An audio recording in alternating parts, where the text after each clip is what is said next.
First, a short introduction of the toolset that we use. When we talk about partitioned FSI, we only may think about three kinds of software involved: one for the CFD, one for the solid mechanics, and one for the CAP. Sometimes it can be interesting to use multi-body dynamics as a solver for the structural part, mainly when you have a single or multiple rigid and connected bodies, or when you have a particular structure like thin or slender structure, where you can use reduced order models like beams or shells. Of course, multi-body dynamics simplifies a little bit the problem, even if the main part of the work is done by the CFD, but it can be useful when you are, for example, in a prototyping phase and you don't have the details of your structure, or if you want to do something like shape deformation, shape of optimization, and you want to keep the stiffness information the same, and so on. There are also many other kind of examples. Our tool for multi-body dynamics is called MBDYN. It is mainly developed, not only, in the Polytechnic of Milan. It is a multi-body dynamics solver, free and open source. It is being developed with multiphysics in mind, because you can simulate a lot of things with it, not only system of rigid bodies, joint, specific joint, constitutive equations, flexible beam rods, and so on, but you can also define active control, electrical networks, piezoelectric elements, and so on. You can also simulate a little bit of aerodynamics within it, with aerodynamic beams with the 2D strip theory on.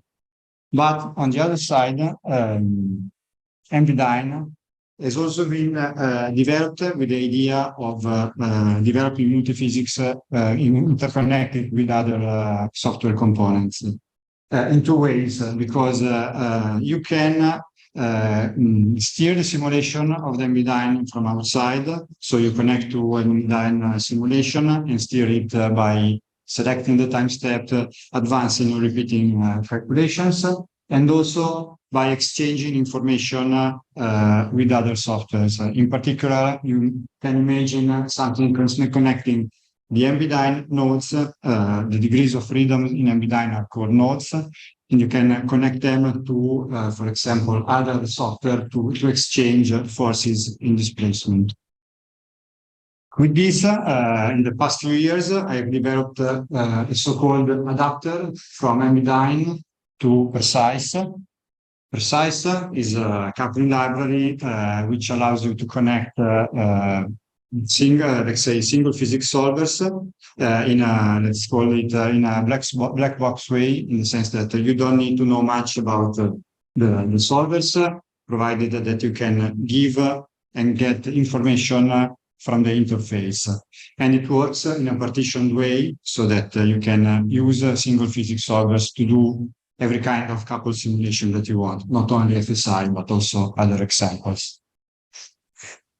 PRECICE does basically these four things: allows the communication with the solvers, allows you to define the coupling strategy, let's say loose or tight, parallel or serial, and so on. And if you consider tight coupling, it allows you to define a lot of convergence methods called acceleration, and define the criteria, the convergence criteria.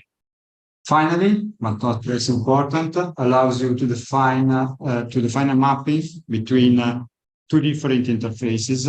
If your mesh interface is not conforming, you can map the information between one mesh and the other one in a consistent or in a conservative way.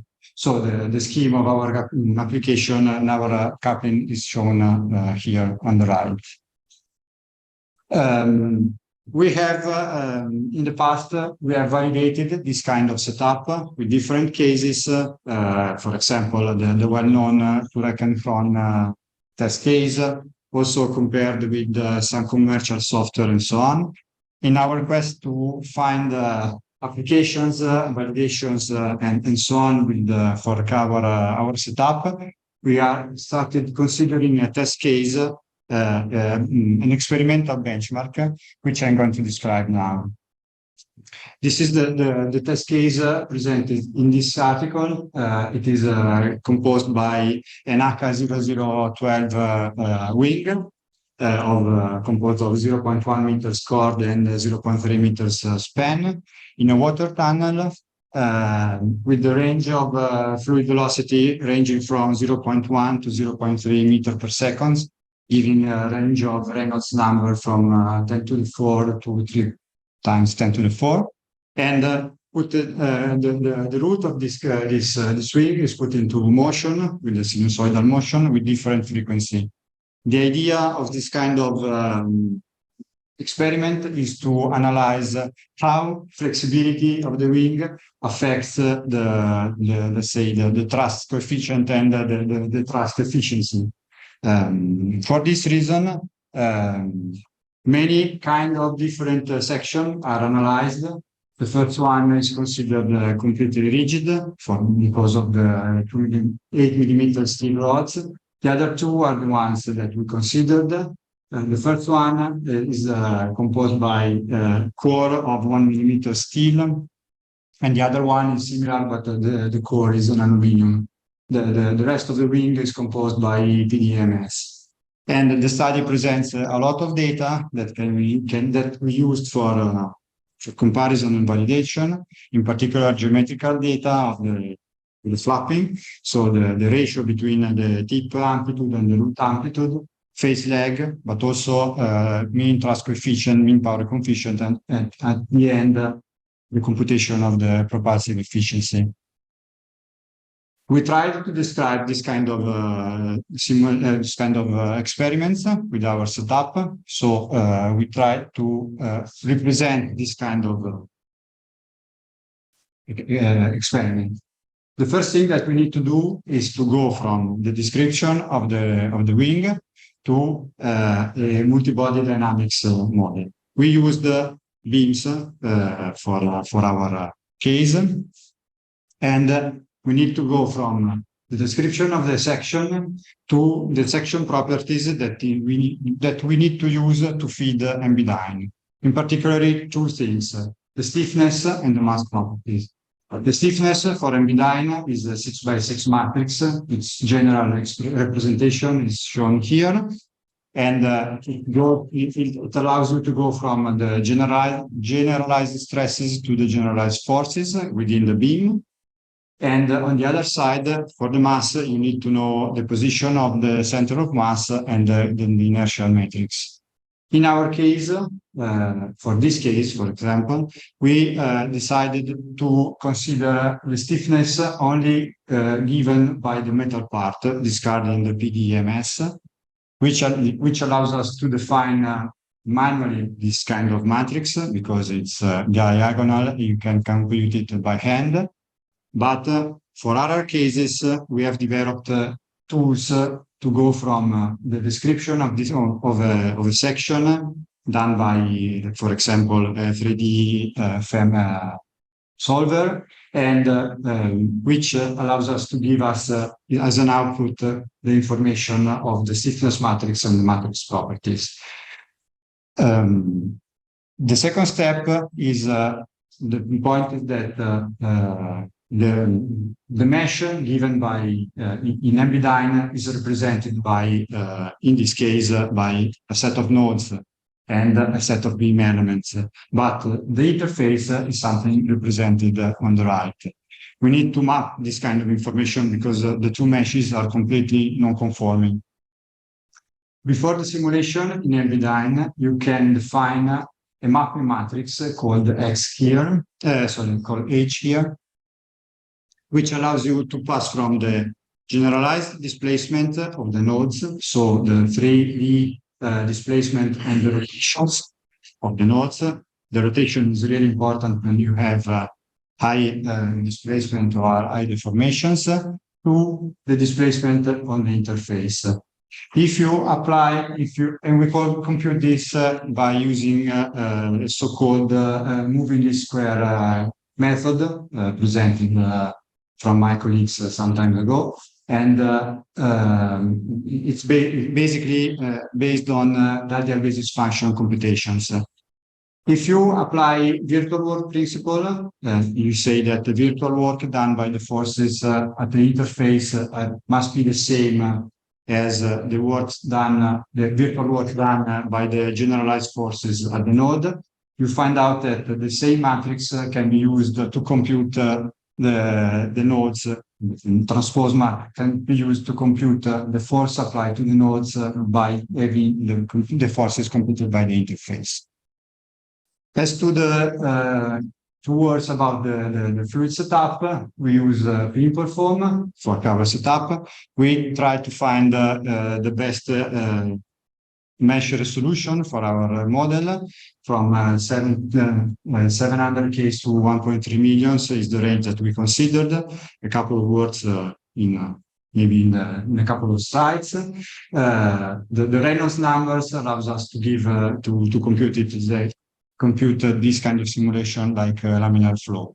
And we use a DT of 0.1 milliseconds to have a very low current number and have the simulation converge fast.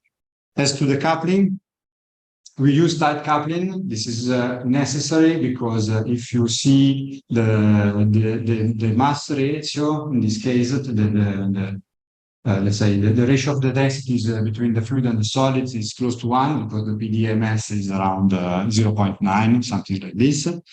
And using an explicit coupling would not converge. In our case, we see that we use a staggered execution. So we execute first the solid part and then pass information to the fluid and then we converge. For our cases, this is the best solutions. The best way to converge, and we use quasi-Newton schemes to accelerate the convergence. This is crucial to have a fast convergence for us. We initialize our solution with the steady-state solution with a completely rigid wing, because in this way the solution starts smoothly, and also we have a progressive load into the structure so that you don't have a step in the loads of the structure, and then we start oscillating. By computing the steady-state solution, we performed a little bit of a mesh-independent study, computing the CD, so the drag coefficient and the risk coefficient for the different mesh resolution, and we got this kind of results, which are completely compatible with the ones that are published in the paper. So we consider the mean mesh resolution for our cases. I will show you a couple of results. So we come up with simulations like this one. We start oscillating progressively, and we measure the tip displacement and the root displacement. The root displacement is driven within MBDYN. So the first node, the root node of the MBDYN model, is the one that is being driven with the load that we want. And we also measure the angle, the pitch angle at the tip, so that we verify that the wing is torsionally rigid as expected. In fact, we have an oscillation of about 0.02 degrees, so it can be considered rigid. Here I present you a short, let's say, summary of some of the results. The comparison and the benchmark has some more detailed results for the case of Reynolds 13,000 with the range of frequencies between among 0.5 to 2 Hertz. It's completely like non-dimensional frequencies, but if you make the calculation, this kind of coefficient is more like 1. And we see that we have a very good agreement in amplitude, a little bit of overestimation maybe, but we have some difficulties in computing the phase lag. This is because in our first simulations, we see that I computed the structural damping like let's say a fraction of the structural stiffness, but in reality the PDMS has a strong viscoelastic behavior. So I tried to tune it for the mean cases, and I have some overestimation for the first one for the lower frequencies, and some underestimation for the higher frequency. So some work must be done in order to have a better representation of the phase lag. Yes. Quickly, something about the convergence. We see that the convergence is very fast. We have mainly two iterations for most of the simulations. The quasi-Newton scheme acceleration guarantees fast convergence. We have many iterations, like 8 or 10 just at the beginning when we populate the Jacobian, and then the summation goes really fast. There is, of course, a trade-off between the relative convergence measures that we use instead of the, let's say, some residual noise that we may have. So, but you can pay a lot if you want to have to smooth out the drag forces. I will skip a little bit about this kind of very shortly. We say that this kind of simulation work very well for, let's say, medium deformation, but becomes critical for high deformation because, for example, for the high flexible wing, we have problems in convergence. For this reason, I've tried to use, I've borrowed some of the ideas of the coupling between PRECICE and solid for foam. I tried with different motion solvers and also with overset meshes, but this becomes very, very complicated in terms of convergence and in terms of computational time. And in the future, I'm considering to work with different motion solvers and or exploiting better the computation. The conclusion is that we can, oh, sorry, too much. This is just an example of multibody dynamics applied to FSI. Try to show you some initial results for of a comparison of initial of experimental case. There are a lot of things can be done on this kind of simulations, and that's it. Thank you for the attention.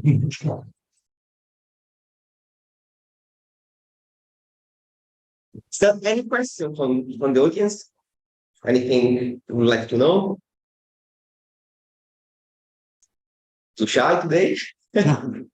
Okay, so I'll start. Yeah. Okay. Please go ahead. You mentioned about the entry of the gas in the risk kingdom. That is a common situation. Yeah, exactly. How is there a way you run experiments that will say that no twist makes it down?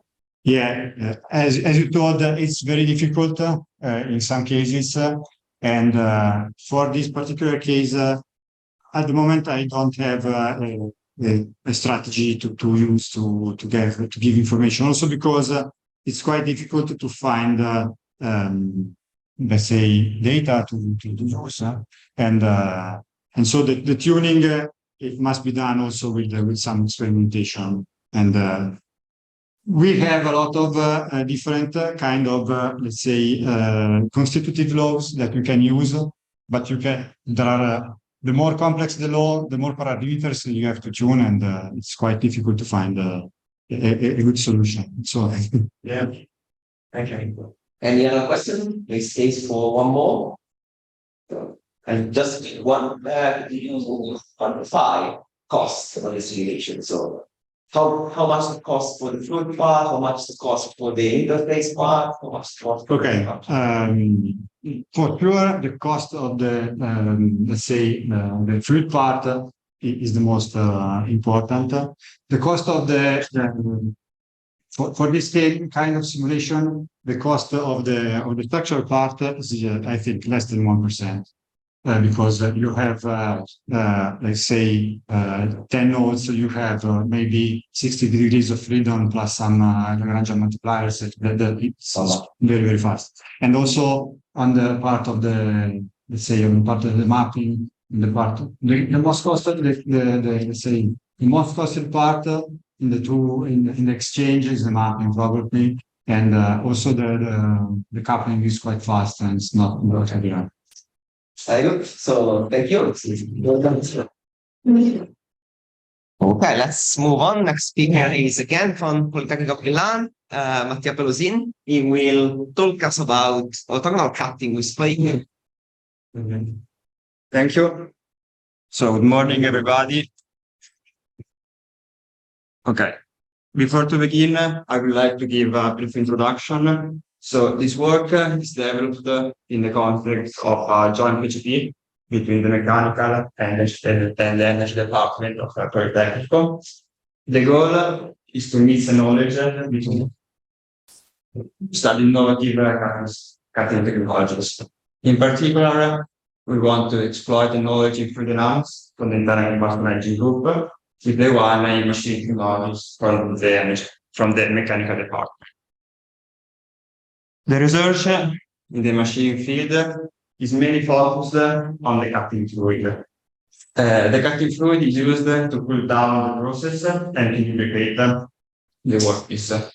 The goal is to reduce the usage of the cutting fluid in order to reduce waste and to improve the machinery.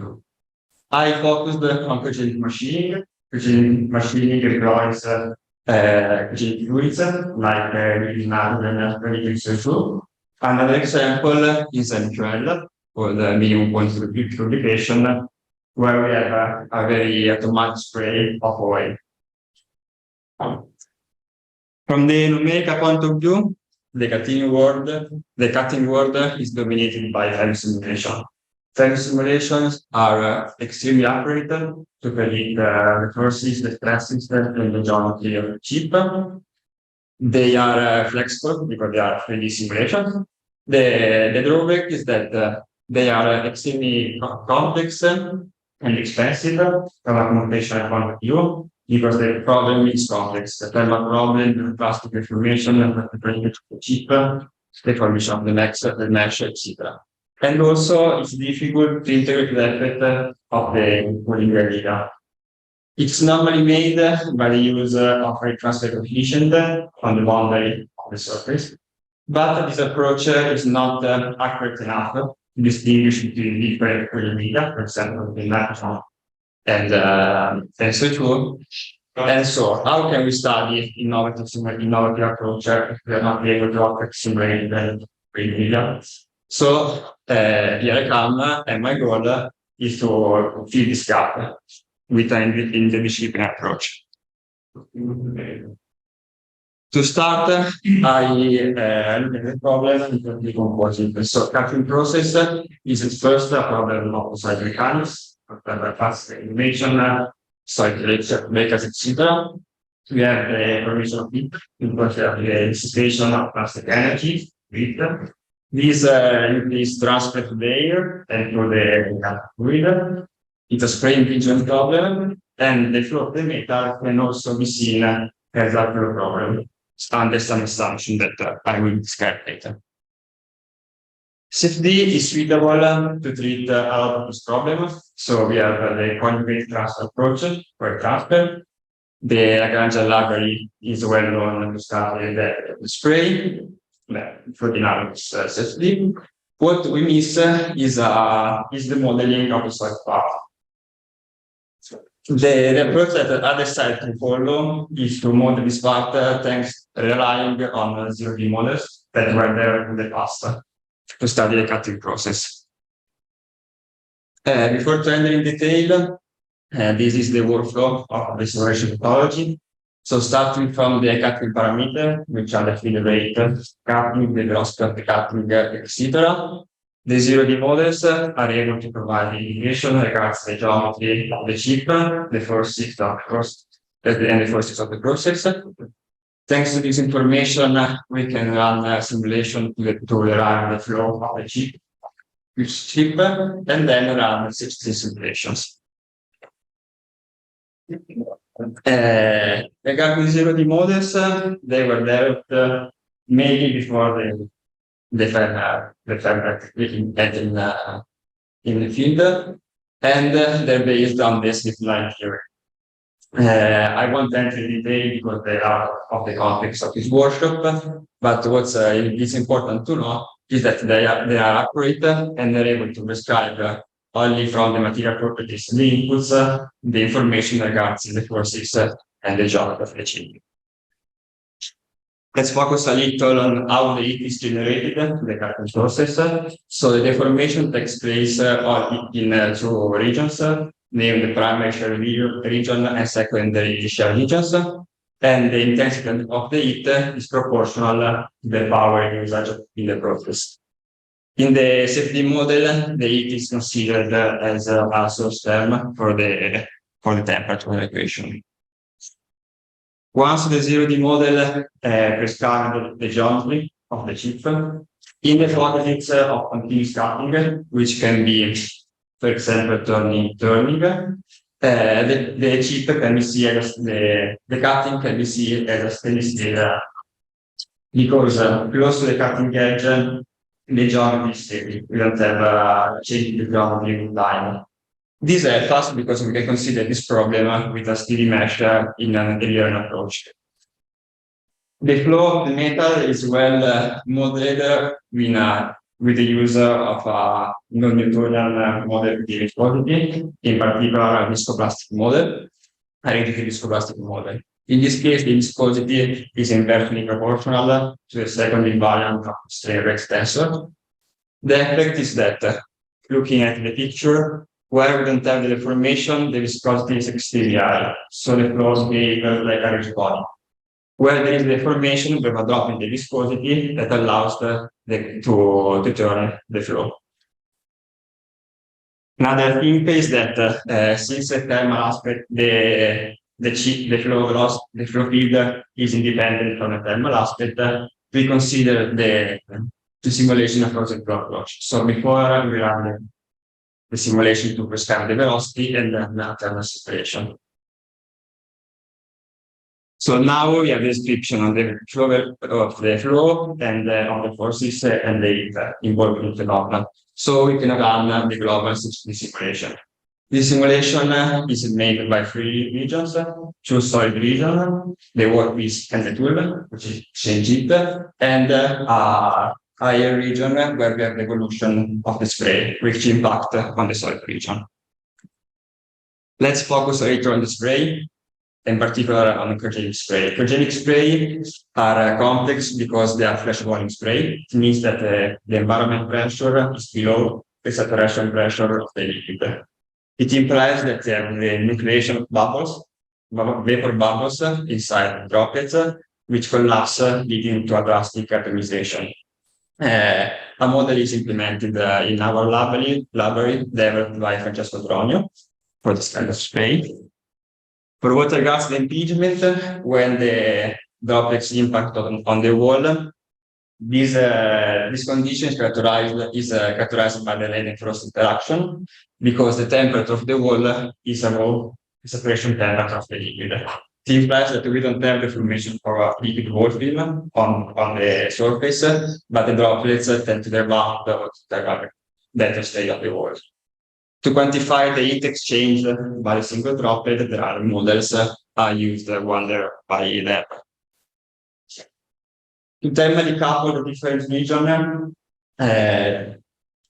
let's start from the classical CSD simulation. So thanks to the use of thermal boundary condition, the difference that contribution, the heat exchange with the air and the heat exchange with the spray. These two contributions are weighted on a parameter called wetting ratio, which is the fraction of cell boundary surface occupied by droplets. So if we have a big droplets that impacts on a cell, we exchange it only with the droplets and not with the air, and vice versa. Let's pass to some results. I'll show a validation against with orthogonal cutting of titanium alloy. Experimental cutting. Here we show the results of the zero-D models with experimental data. On the left, we have the forces involved in the process, so the cutting force and thrust force. We can see that it's an accurate description. On the right, we have a geometry parameter called friction angle. Also, we can see that the accuracy is good. This implies that the geometry described in is closer to the one of a thermal bursting condition. So there are some differences. In particular, titanium cutting is characterized by segmentation of the chip, as we can see in the thermal. This is not considered in the zero model because it's a different phenomenon. We have a sub-model to quantify it, but we don't have the graphical visualization. And the accuracy is good close to the cutting edge. Going further, the hypothesis of continuous cutting is no more valid, so the accuracy decreases. Here we have another example against with infinite cutting, always comparison of safety and FEM, in this case of the velocity field. First, we can see that also the geometry description is better because also in this case the FEM won't prescribe the segmentation of the chip. And also the velocity field is very close. We correctly describe the drop of velocity across the fragment zone. What we don't get is acceleration when the chip detaches from the tool, probably due to different treatment of the boundary condition at the face. Let's pass to a temperature map in a case without spray. So we are only fast cooling in air. The magnitude is close. See, we don't prescribe the peak close to the cutting edge because FEM is characterized by local interaction between the two regions, while my model prescribes homogeneous heat transfer all over the interface. I mean, it's not to say that since we are interested in that the effect of the influence of the fluid, that part is far from the interaction. Let's add the effect of the spray. So in this case, we introduce the spray in the simulations. We can see on the left that the spray pulls down both the tool and the workpiece.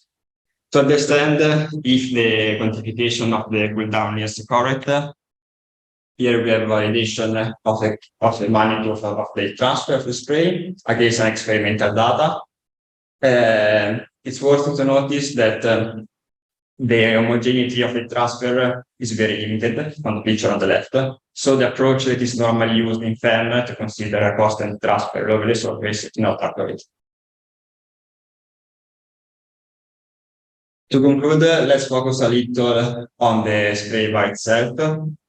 So you can see that the spray is characterized by drastic atomization because the diameter of the droplets drastically reduce as soon as they are ejected, and also by very fast vaporization, and the temperature of the droplets drop to the expression temperature of the liquid. For the future, this kind of model can be, the idea is to also use this model to improve the design of the tool. Because nowadays it is the tool used for the titanium alloy experimental validation. So we can see this characterized by 3 injector holes, which are marked in the picture, which position is not guarded by fluid dynamic consideration. If we simulate the effect of the oil indicated, we can see that the impact is on the side of the workpiece. This will imply non-homogeneity, the temperature inside the workpiece, leading to a worse surface finish of the process and probably to a non-homogeneous wear of the tool. In conclusion, the goal of the work was to change approach to consider mainly the effect of the influence of the cutting fluid on cutting situations. Thanks to interdisciplinary approach. Thank you for your time. Thank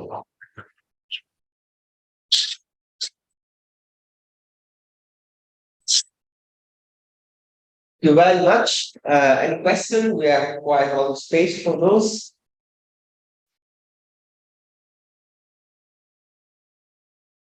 For space. So so it seems like it's a really the real applications case, right? So how do you validate how because you actually might not want. So you have flash cooling, you have heat transfer. Yes. Okay. So Then how do you know the spread cooling the temperatures for it? okay. So it's not shown here, but before to pass this kind of simulation, we validate the model for a transfer with little data. Also for the user with water or for speed for engagement, and also in the case of orthogonal engagement with living action and agreement student. For the shape of the spray, we make some not rigorous validation, but as you can see, the spray is very close to the wall, so it does not sorry, that is not a problem. Regarding the machine part, from the first system, we have experimental data. So the model at the beginning is validated. For the temperature and the flow field, the not available after simulation. Because it's even extremely difficult to measure experimentally. So we don't have the map, experimental map for temperature. So really it's data available after simulation. And if you're using safety, how do you find if you don't have external data support? On the boundary condition. The boundary condition safety is transfer, so it's not defined experimentally. But I mean, the boundary condition of the SHT, if I understood correctly the question. Yeah. This is the boundary condition of the SHT. So for each cell, there are two contributions. It's the one from the droplet, the one from the. I mean, the problem is the definition of the configuration because there could be aggregation of different droplet on each surface, but this is the condition. Okay. Much. Any other question? Okay, I'll ask one curiosity. Do you think you can fix the boundary condition issue you have between tendency being the one we saw before? Yeah. I mean, you mean if I can move from a 0D model to a pre-reference simulation. I mean, it's something that we are studying. It's complex because there is extremely deformation of the mesh. So we have to find a way to have the deformation also the safety domain. And also the FEM software, there are no open sources. The one used for this one, the commercial software, so it's difficult for couple these two aspects. Yeah, that's in the pipeline. Yeah. So that's important. Okay, if we don't have any other question, then we move on to the next speaker and we thank Mattia for his. Thank you. Okay, so next speaker of the day, Xihang Xu. I hope this spell is not bad. He will talk us about SEAWALLS engineered for waste, right? So please, the stage is yours. Thank you. Hello everyone, I'm Xihang Xu, first year PhD candidate in statistical studying. So the topic of my current study is about the performance of eco-engineered SEAWALLS in mitigating with overtopping discharge, which is a numerical modeling study. So I would like to introduce this in the following four contents: the research background, the methodology, and because this is at the beginning stage, so I will show the expected results and about my future work. So firstly, the background, why eco-engineered? Well, there have several reasons, but the most important three reasons are the climate change and sea level rise make our living in coastal areas more challengeable. And the traditional sea defenses made by the concrete or rocks was destroying the ecological environment in the coastal areas, which is environmentally unfriendly. And but we have to mention that our coastal population is predicted to increase in the following decades. So to solve this question, the existing research points out a concept about the hybrid sea defenses or the hybrid structures, which combines the biological features and the hard engineering features to provide both benefits of the ecological enhancements and the wave dissipation benefits. So generally, it can be divided into the large scale and small scale. So this is the figure about the large scale natural-based sea defenses, which you can see is like a combination of different structures. Like near the community, we can build seaworks or embankment here, and in front of that, we can use the coastal wetland made by the salt marsh or the mangroves. And at the boundary of the land and ocean, we can use some merged structures like green waters, coral reef, or oyster reefs. So another type is the small-scale hybrid structures, like the eco-engineered seawalls, which is a potential small-scale hybrid technology for the providing both ecological enhancements and the wave attenuation ability. So this is always usually in the forms of floor post texture concrete tiles, as shown in the red figures. But so far, the most research focuses on the ecological enhancement of this structure. So I'm going to discover its potential in the wave attenuation by the numerical simulation.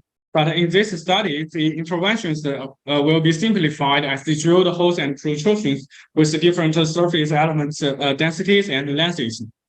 So what are the key objectives of this work? Well, one of them definitely is to extend the wave energy attenuation ability of these eco-engineered structures under the different surface roughness conditions. And another objective of this work, because I'm a new beginner in the coastal engineering and OpenFOAM, so hopefully through this study or this practice, I could be familiar or be confident with the application and the operation of the OpenFOAM, especially the wave2form tool. So because I'm going to evaluate the wave energy attenuation, so what are the main criteria? Well, firstly, the first one is the mean wave overtopping discharge, and we can find these empirical formulas from Eurotop 2018.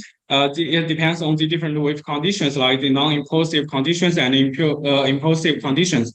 So RC here means the crest freeboard of the structure, while HM0 means the significant wave height. And as you can see there, the SM-1 is the wave stiffness, which is the wave height over the wave length. So the second criteria is the maximum individual wave overtopping volume. A and B represent the scale factor and shrink factor respectively. And the NOW here is the number of the overtopping waves. And the last criteria is the possibility of the overtopping waves. Again, it depends on the non-impulsive and impulsive conditions. Here, you can see our POV, NW there means the total number of the waves in the test. So about the model selection, I'm going to, this is a sketch about the selected model. I'm going to build this model by the OpenFOAM. So you can see we have a foreshore slope, which is 1/20, and we have a vertical seawall, and behind that we have an empty container to collect the overtopping wave, so we can know the discharge. And figure B and C are the sketches about the simplified eco-engineered interventions, like the drilled holes and protrusions. One of the main reasons I selected this model is because you can see the total length of this model should be larger than 6 or 7 meters. But the smallest element is like this hose. The diameter of this hose is only about 5 millimeters. So there is a challenge to build the transition mesh. I think this is a very good practice for the beginner. So for the basic procedure or the basic steps to make this study is to firstly I'm going to obtain or get the wave field, use these commands, and use the waveform to solve the wave field, and then I'm going to use the parafield to make some data analysis to get the obtain the overtopping characteristics of these three criteria I've mentioned before, and then I'm going to use this data to evaluate the with the dissipation performance of the different interventions. So the figure, as you can see here, is the draft simulation. This is not the final one, and the mesh here is created by the block mesh and sand test mesh. It looks good right now, but so I enlarge it, I can see there is still some mass in the detail mesh, especially in the corners and slopes. So I need to improve this mesh in the following days. So about the methodologies in the numerical model, I found several useful formulas in the With2Form manual. So this is formulas about the momentum of continuity equation, which follows the implementation of the VOF method. And these are the equations for the advection of the VOF field, where mu r here means the dynamic viscosity, and that one is about the explicit reduction approach. Here gives the range of the weighting fraction, which is it should be 0 and 1. So about the boundary conditions, you can see here about the front and back, because this is a two-dimensional model, so the front and back boundaries will be set as empty.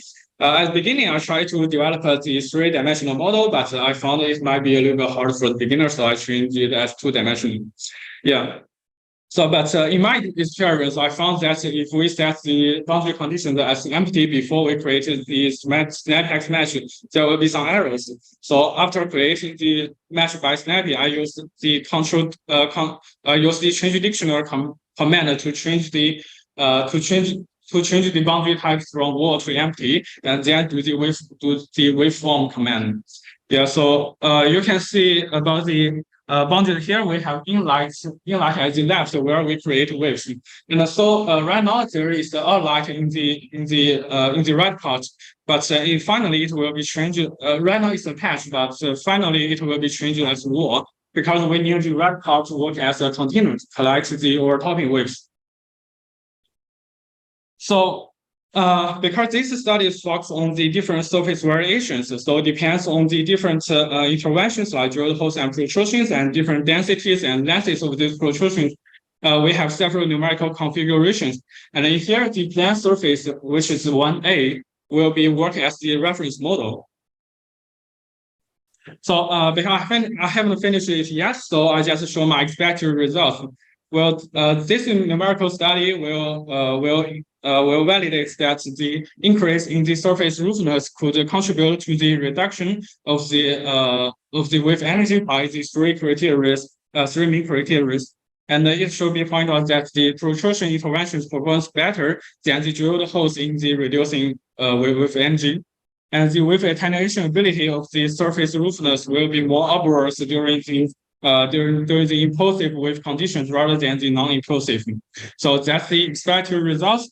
And so what I'm going to do next? Well, firstly, I'm going to finish the building of the plane surface seawall model, which will be work as the reference model.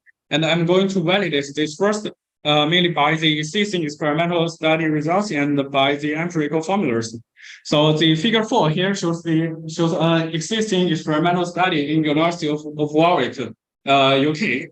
So I can use the experimental data here to validate my reference model. And the figure 5 is the wave tank in UCD hydraulic lab. So I can conduct my own experimental study to validate the model, and also I can establish the other experiments to help for my further research. Because we do think that the validation is one of the most important and basic key points in the numerical modeling. So after that, I'm going to change the surface elements in the plane seawall to complete the establishment of other two-dimensional models, and use to make the data analysis and compare the wave attenuation performance of these different interventions, and compare the results with the experimental study and also the empirical formulas. And after these things, this study will be ended, this practice will be ended, and after that, I hope that I could be confident with the With2Form modeling and the data post-processing. So after that, I think I can be confident enough to conduct the further research on the other kind of eco-engineering sea defenses, like the large scale, like the other different combinations. Yeah, and that's it. Thank you for your attention. So we are quite ahead of schedule, so actually we can do 3-4 questions if you like. Anyone from the audience? Because I have a couple of questions, so I can do the job.